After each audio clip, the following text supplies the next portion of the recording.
Everyone knows the 300, but few know the battles that came before and after, the ones that built Sparta's legend and nearly destroyed it. Battle of the Champions. Sparta and a neighboring city called Argos were fighting over a piece of land called Thyrea, but instead of throwing thousands of soldiers into a bloody war, both sides agreed to settle it with a single battle between 300 of their best fighters. No armies, no backup, but just 300 Spartans against 300 Argives. Sounds honorable, right? But what happened was anything but that, because the battle was absolutely brutal. Soldiers were cut down one by one, and by the end, only 3 men were left standing, 2 Argives and 1 Spartan named Othryades. The 2 Argives thought they won and ran back to their city to celebrate, but Othryades, bleeding, alone, and barely alive, stayed behind. Why? To claim victory in blood. Instead, he stayed, claimed victory for Sparta, and reportedly took his own life after carving a message into his shield with his own blood. When the Spartan army showed up and found Othryades still standing, they declared Sparta the winner. Argos disagreed, of course, but the land went to Sparta at the end. The Battle of Thermopylae. The Persian Empire, led by King Xerxes, was on a mission to conquer Greece. He brought an army so massive that, according to ancient writers, it drank rivers dry. Most Greek city-states were terrified, but not Sparta. A small alliance was formed between Greek states to try and stop the Persians at a mountain called Thermopylae, which literally means hot gates, and leading the defense was none other than King Leonidas of Sparta, with 300 of his personal bodyguards. Now, they weren't alone. About 7,000 Greek soldiers from other cities came too, but of course, everyone was looking at the Spartans. These guys weren't just normal soldiers, they were walking war machines, trained since childhood to fight and die for Sparta. For 2 whole days, they held off wave after wave of Persian attacks. They fought in tight formation,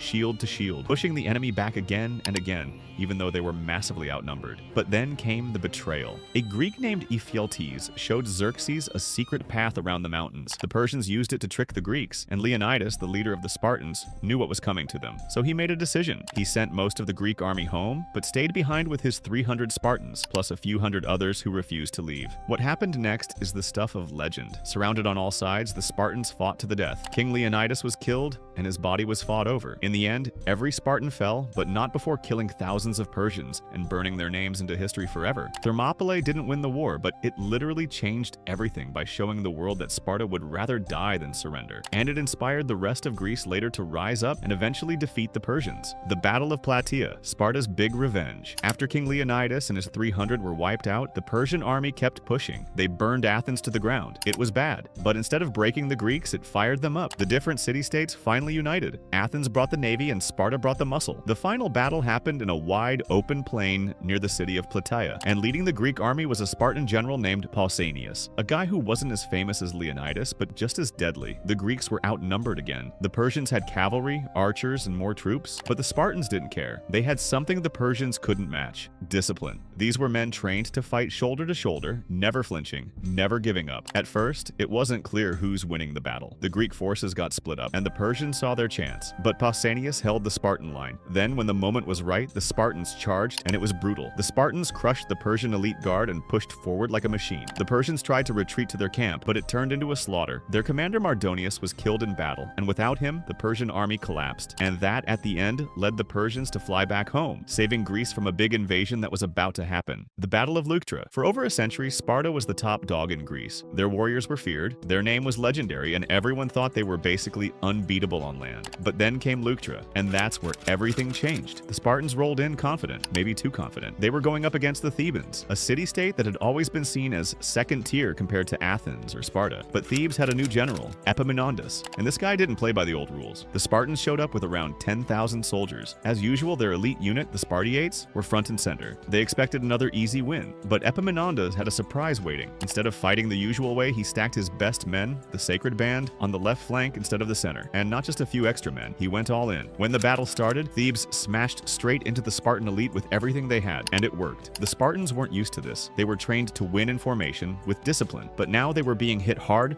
fast, and from a weird angle. Their commander, King Cleombrotus I, was killed in the battle, and that was it. Sparta lost in a horrible way. The Battle of Sphacteria. When people think of Spartans losing, they usually jump straight to Leuctra or maybe even Thermopylae. But way before that, something happened that absolutely shocked the Greek world. And honestly, it was kind of humiliating for Sparta, and that's the Battle of Sphacteria. It happened during the Peloponnesian War, Athens versus Sparta, the two big boys fighting for control of Greece. The Spartans had sent some of their men to a small island near a place called Pylos, thinking it would be an easy way to hold territory. But things didn't go as planned. The Athenian general Demosthenes had already secured Pylos and was holding it down tight, so when the Spartans tried to to land and take it, they got blocked. Then the Athenians turned around and trapped a group of Spartan soldiers on the island of Sphacteria. But the Spartans didn't surrender. They were supposed to fight to the death no matter what. But what happened next was a plot twist. The Athenians attacked the island, using their light troops and archers to harass the Spartans constantly. The Spartans, used to heavy battles, weren't prepared for this kind of warfare. They were exhausted, cut off from supplies, and completely surrounded. Eventually, after a brutal fight, they surrendered. Yes, the Spartans surrendered. 292 Spartan soldiers, including 120 full Spartiates, laid down their weapons and gave up. For the rest of Greece, this was actually insane. For the first time, Sparta's elite had been taken alive. Athens paraded it like a trophy. Suddenly, Sparta didn't look so invincible anymore. The psychological damage was massive. Sparta had always ruled by fear. The surrender at Sphacteria didn't end the war, but it showed that even the most feared warriors could be backed into a corner and forced to quit. The Battle of Mantinea. After getting absolutely clowned at Sphacteria, Sparta's reputation took a major hit. People started questioning the whole Spartans never lose myth, but just a few years later they came back swinging, and the Battle of Mantinea was their shot at redemption. The Peloponnesian War was still raging, but things had gotten messy. Some cities were switching sides, trying to play both Athens and Sparta. One of those was Argos, a longtime rival of Sparta. They teamed up with Athens and a few other cities to form an anti-Sparta squad. And yeah, they were feeling confident because Sparta looked weak. But that was a huge mistake. Sparta heard what was going on and went north with a massive force, led by King August II. This dude had something to prove. His leadership had been shaky before, and people back home were doubting him. This was personal now. The two armies met near the city of Mantinea, and it was one of the largest land battles between Greeks up to that point. On one side, Sparta and its allies. On the other, a combined army of Athenians, Argives, Mantineans, and others. When the battle started, the non-Spartan alliance actually had the upper hand at first. They were pushing through, making gains. But then something happened.